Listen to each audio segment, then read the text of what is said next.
जय हिंद।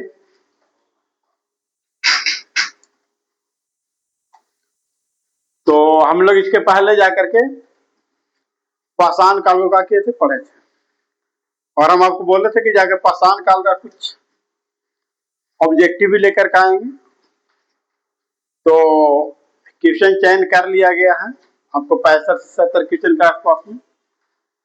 तो इस क्वेश्चन को जाकर के हो सकता सिंधु घाटी सभ्यता के बाद लेकर के आए, या हो सकता कल भी लेकर के आए। कहीं क्वेश्चन सिर्फ चेक करना है, कहीं पे गलत तो नहीं ना है, इसको चेक करके हम आप लोग के सामने लेकर के वो क्वेश्चन आएंगे। तो अब हम लोग आज देखेंगे सिंधु घाटी सभ्यता के बारे में। सिंधु घाटी सभ्यता के बारे में आज हम लोग क्या करेंगे, पढ़ेंगे। बाकी मेरा टारगेट रहेगा कि कोई भी टॉपिक जो रहेगा 2 दिन 3 दिन जैसा टॉपिक रहेगा उतना जल्दी हम उसको क्या करेंगे, समाप्त करने का काम करेंगे। लेकिन इसके पहले अगर हम आपको बता दें कि एक बच्चा का कल कमेंट था, कमेंट थोड़ा सा आप पढ़ देते हैं आप लोग के सामने, उसके बाद शुरू करेंगे। एक स्टूडेंट बोल रहा था कि मुझे पाना मजबूरी हो गई है ये वर्दी। बच्चा क्या बोल रहा है, मुझे पाना मजबूरी हो गई है ये वर्दी, क्योंकि हम तेरे नाम से बदनाम हो गए हैं। हम तेरे नाम से क्या हो गए हैं, बदनाम हो गए। वो बच्चा बोला ठीक है, तो उसका जवाब क्या है कि बदनाम होने का गम नहीं, बदनाम होने का गम नहीं, नाम तो तेरे साथ जुड़ा है, नाम तो तेरे साथ जुड़ा है। वर्दी की मोहब्बत का जनाब यही हमारा सबसे बड़ा क्या है, नशा है। यानी कि अगर वर्दी चाहिए तो आपको क्या होना चाहिए, एक नशा होना चाहिए। किसका नशा होना चाहिए, शराब का नहीं, पढ़ाई का नशा होना चाहिए। पढ़ाई का नशा रहेगा तो आपका क्या होगा, वर्दी मिलेगा। इसलिए अगर आप लोग कमेंट करते तो कमेंट आप लोग कीजिए, उसका जवाब आपको जरूर मिलेगा, है ना। चलिए अब यहाँ पर हम लोग क्या करते हैं, सिंधु घाटी सभ्यता क्या करते हैं, शुरुआत करते हैं। देखिए सिंधु घाटी सभ्यता में सबसे पहले हम लोग देखेंगे कि आध ऐतिहासिक काल, आध ऐतिहासिक काल के बारे में हम लोग देखेंगे। क्या कि हम आपको बताए हैं कि पूरा इतिहास को 3 भागों में बांटेंगे। प्राग ऐतिहासिक काल, तो प्राग ऐतिहासिक काल में पाषाण काल हम लोग पढ़े, पाषाण काल को हम लोग बांट कर पढ़े, पूरा पाषाण काल, मध्य पाषाण काल, नव पाषाण काल और ताम्र पाषाण काल। उसी प्रकार से आदि ऐतिहासिक काल में हम लोग देखेंगे कि आदि ऐतिहासिक काल में लिखित प्रमाण मिला, लिखित प्रमाण तो मिला लेकिन पढ़ा नहीं गया, है ना। तो कहेगा कि आदि ऐतिहासिक काल में लिखित प्रमाण मिला लेकिन पढ़ा नहीं गया। कहने का मतलब क्या है कि किस काल में लिखित प्रमाण तो मिला लेकिन पढ़ा नहीं गया, तो आदि ऐतिहासिक काल में। क्लियर बात है। अब यहाँ पर देखेंगे क्योंकि इस काल में हम लोग पढ़ेंगे जा करके सिंधु घाटी सभ्यता के बारे में। इस काल में हम लोग पढ़े सिंधु घाटी सभ्यता के बारे में। इसे हम लोग जान सकते हैं कांस्य युगीन सभ्यता, कांस्य युगीन सभ्यता भी हम क्या कर सकते हैं, बोल सकते। क्या पूरा दिख रहा है आप लोग, है ना। चलिए तो इसे कांस्य युगीन सभ्यता भी कह सकते हैं, इसे हड़प्पा, हड़प्पा सभ्यता भी हम लोग कह सकते हैं। यानी कि सिंधु घाटी सभ्यता को, है ना, कांस्य युगीन सभ्यता, हड़प्पा सभ्यता या प्रथम शहरी सभ्यता के नाम से जान सकते हैं। अब यहाँ पे बात आएगा कि आखिर से सिंधु घाटी सभ्यता ही नाम क्यों पड़ा। कहने का मतलब जितना भी स्थल का खुदाई हुआ है वो सभी स्थल लगभग किसी न किसी नदी के किनारे स्थित है, कोई ना कोई नदी किनारे स्थित है। और उसमें से सबसे बड़ी नदी सिंधु नदी थी और उन्हीं का वो सभी नदी क्या थे, लगभग सहायक थे। इसलिए उस सभ्यता का नाम ही सिंधु घाटी सभ्यता रख दिया है। क्लियर। दूसरा नंबर, कांस्य युगीन सभ्यता क्यों कहा जाता है।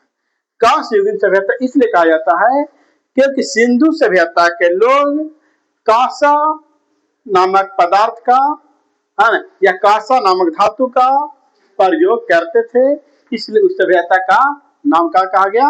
कांस्य युगीन सभ्यता। हड़प्पा सभ्यता क्यों कहा गया? क्योंकि जितना भी स्थल है उसमें से सबसे पहले हड़प्पा नामक स्थल का खुदाई किया गया। किस स्थल खुदाई किया गया? हड़प्पा नामक स्थल का खुदाई किया गया, इसलिए, है ना, सिंधु घाटी सभ्यता को हड़प्पा सभ्यता भी कहा जाता है। अब यहाँ पर एक बात आएगा कि दुनिया में कई सभ्यताएं, है ना, कई सभ्यताएं चल रही थी। अगर बात किया जाए कि दुनिया की पहली सभ्यता, अगर बात किया जाए तो मेसोपोटामिया की सभ्यता, ये कहाँ है? इराक में है। और कौन नदी किनारे है? तो डजला और फैरात या फरात नदी के किनारे है ना। पूछेगा कि दुनिया के पहली सभ्यता कौन सा था? तो मेसोपोटामिया की सभ्यता। लेकिन यहाँ बात के समझना है कि दुनिया या विश्व बोल सकते हैं कि पहली सभ्यता, लेकिन एक बात समझना है कि पहली ग्रामीण सभ्यता, पहली सभ्यता बोल सकते हैं और पहली ग्रामीण सभ्यता बोल सकते हैं। लेकिन बोलेगा कि दुनिया की पहली शहरी सभ्यता कौन था? तो सिंधु घाटी सभ्यता। दुनिया की पहली सभ्यता सिंधु घाटी सभ्यता, यानी कि शहरी सभ्यता। दुनिया की पहली शहरी सभ्यता सिंधु घाटी सभ्यता। और दुनिया की पहली सभ्यता जो क्या थी? ग्रामीण थी, वो कौन था? मेसोपोटामिया। यहाँ इसलिए पोस्ट में लिख देते हैं कैसा? ग्रामीण सभ्यता। क्लियर बात के? दूसरा नंबर अगर देखेंगे तो मिस्र की सभ्यता। अब मिस्र की सभ्यता कौन नदी किनारे? तो नील नदी किनारे, है ना। कहेगा मिस्र की सभ्यता किस नदी किनारे? नील नदी के किनारे। फिर देखेंगे आपको तीसरा नंबर देखेंगे, है ना, सिंधु घाटी की सभ्यता। ऐसे अगर बात करेंगे तो कौन नदी किनारे? सिंधु तथा उसके सहायक नदियों के किनारे, तथा उसके सहायक नदियों के किनारे ये सभ्यता चल रही थी। उसके बाद अगर बात किया जाए एक और अगर देख ले तो चीन की सभ्यता।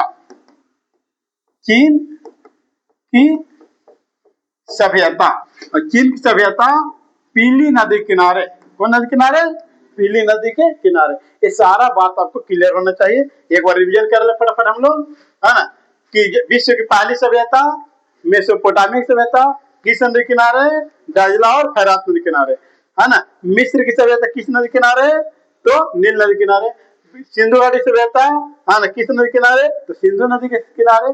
अब यहाँ पर अगर बात कर ले तो विश्व की पहली शहरी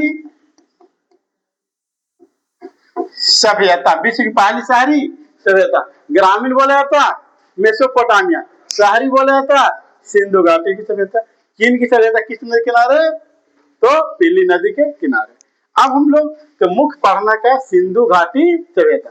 इन है सिंधु घाटी सभ्यता। सिंधु घाटी सभ्यता। तो सबसे पहला नंबर इस बात को समझिए कि सिंधु घाटी के बारे में पहली बार जानकारी किसने दिया? चलो पूछेगा कि सिंधु घाटी को पहली बार, सिंधु घाटी सभ्यता के बारे में पहली बार जानकारी किसने दिया? तो जानकारी किसने दिया? तो चार्ल्स मैनसन, है ना। सिंधु घाटी सभ्यता के बारे में पहली जानकारी किसने दिया? चार्ल्स मैनसन ने दिया। और कब दिया? 1826 ईस्वी में। अब बताओ कि आप हमको जानकारी दी तो हम उसको क्या जांच करेंगे, सर्वेक्षण करेंगे नहीं करेंगे? तो इसका सर्वेक्षण कि हाँ है या नहीं है कि झूठ बोल रहे हो, है ना। तो सर्वेक्षण कौन किया?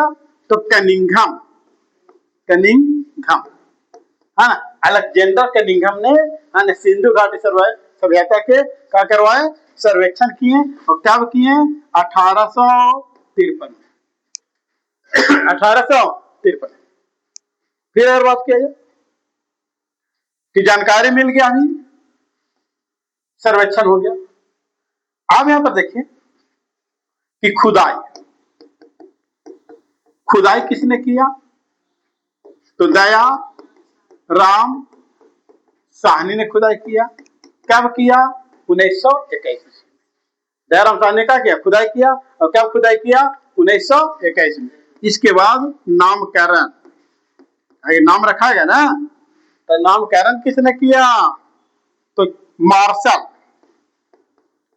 मार्शल ने क्या किया, नामकरण किया। कब, 1924 में। कई बात समझ में आ रहा है आप लोग के, कोई दिक्कत है, तक है कोई दिक्कत नहीं।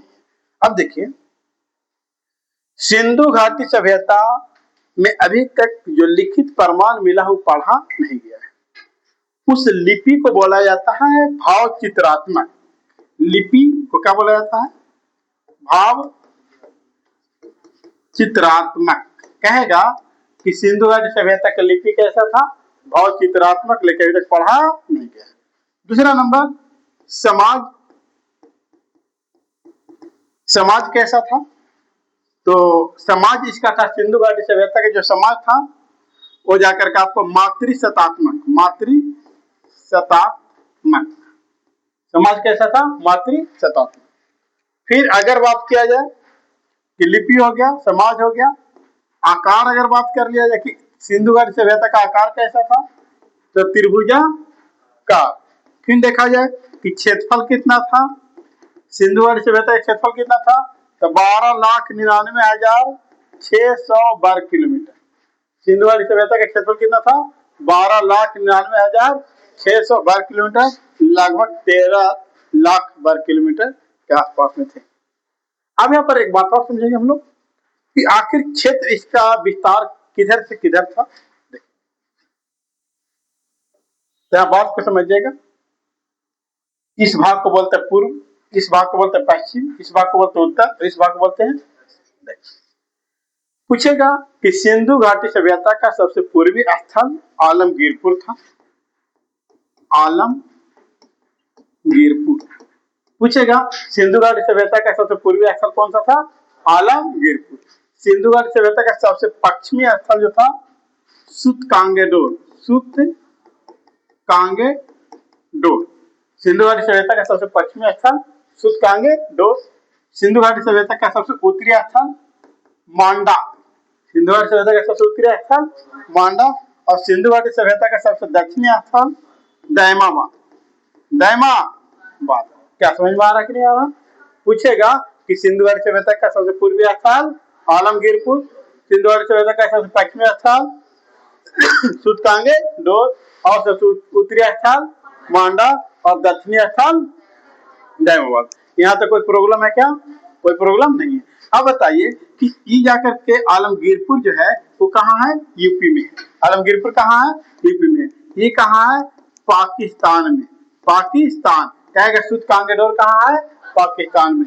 एक मांडा कहाँ है, जम्मू कश्मीर में है, जम्मू कश्मीर में है। और दैमाबाद कहाँ है ना, महाराष्ट्र में है। क्लियर रहेगा बात को।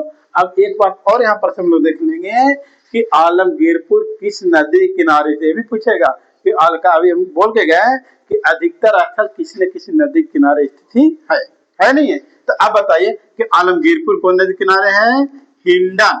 कौन नदी, हिंडन नदी के किनारे है, हिंडन नदी के किनारे है।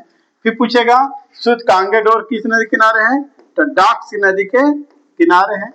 मांडा किस नदी किनारे है, तो चिनाब नदी के किनारे है।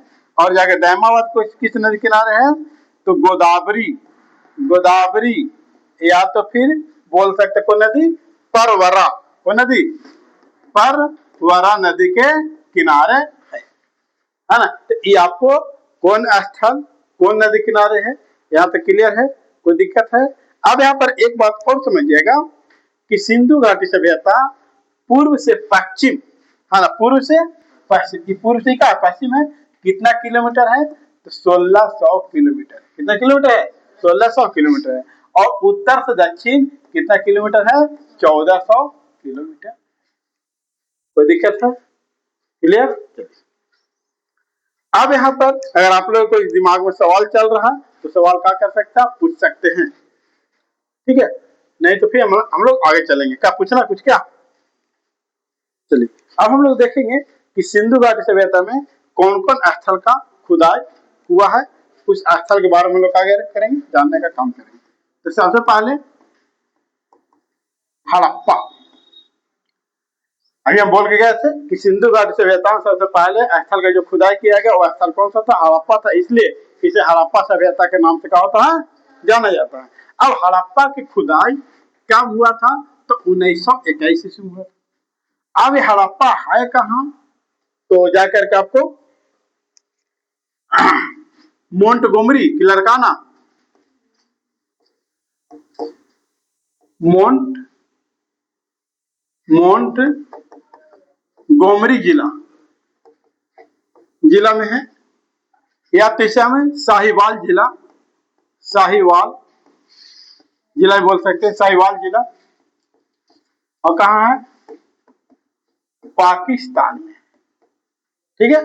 और अगर पूछे कौन नदी किनारे है, तो नदी के नाम में आपको याद रखना है रावी नदी, है ना। पूछेगा कि हड़प्पा है ना किस देश में, तो पाकिस्तान में। कौन जिला में, तो मोंटगोमरी जिला या साहिवाल जिला। अब कौन नदी किनारे है, तो रावी नदी किनारे है। खुदाई किसने किया, तो दया राम साहनी ने इसका क्या किया, खुदाई किया। क्लियर है। फिर इसके बाद अगर हम बात करेंगे तो यहां से परमाण, आखिर जाकर के हड़प्पा से कौन कौन सा परमाण मिला। तो यहाँ पर देखिए ध्यान रखिएगा, ऐसे प्रमाण तो बहुत ज्यादा है, लेकिन कुछ महत्वपूर्ण प्रमाण जो हम लिख देंगे ताकि आपको एग्जाम वही सबका किया जाए, पूछा जाएगा। इन्हें कि जाकर पूरा उतना लिखा जाए तो उतना नहीं, जो महत्वपूर्ण प्रमाण है सब लिखेंगे हम लोग, ठीक है, ताकि याद भी हो जाए। सबसे पहला नंबर कुम्हार का चाक है, कुम्हार का चाक यानी कुम्हार जो बनाता है ना, बर्तन वगैरह जो बनाता है वो क्या कहलाता है, चाक। तो क्या है, कुम्हार का चाक कहाँ से मिला है ना, तो हड़प्पा से मिला है। अब बताइए कुम्हार जो है वो क्या है, मजदूर है कि मालिक है, मजदूर है। तो यहाँ मजदूर को हम लोग क्या बोलते हैं, श्रमिक बोलते हैं। क्या बोलते हैं, श्रमिक आवास। श्रमिक आवास का प्रमाण कहाँ से मिला है, तो हड़प्पा से मिला। क्लियर बात है। अब बताइए कि मजदूर आदमी के घर में क्या आपको अनाज रखने वाला बड़ा बड़ा भंडार मिलेगा, छोटा मिलेगा, है ना, छोटा भंडार मिलेगा, छोटा अन्नागार, है ना। कहेगा कि छोटा अन्नागार का प्रमाण कहाँ से मिला है ना, कि 6-6 के क्रम में था, 6-6 के क्रम में। कैसा क्रम में था, 6-6 के क्रम में था। कोई दिक्कत। अब बताइए कि मजदूर के घर में जो स्नानागार मिलेगा, बड़ा मिलेगा, छोटा मिलेगा। याद करने का तरीका है, पूछेगा कि जाकर के छोटा स्नानागार का प्रमाण कहाँ से मिला है, तो हड़प्पा से मिला। छोटा स्नानागार, छोटा स्नानागार का प्रमाण कहाँ से मिला है, हड़प्पा से मिला।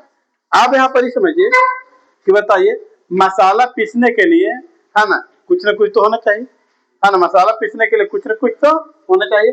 तो अब मसाला पीसने के लिए इसके पास कुछ नहीं था, ओखली था। क्या था, ओखली। वही कौन सी के, ओखली लकड़ी का, है ना, किसका, लकड़ी का। कहेगा लकड़ी को ओखली का प्रमाण कहाँ से मिला है, हड़प्पा से मिला है। फिर अगर बात किया जाए तो जाकर के आपको श्रमिक आवास हो गया, ओखली हो गया। फिर जाकर के पूजा, है ना, कि पूजा किसका करते थे, पूजा करते थे जाकर मातृ देवी का, है ना,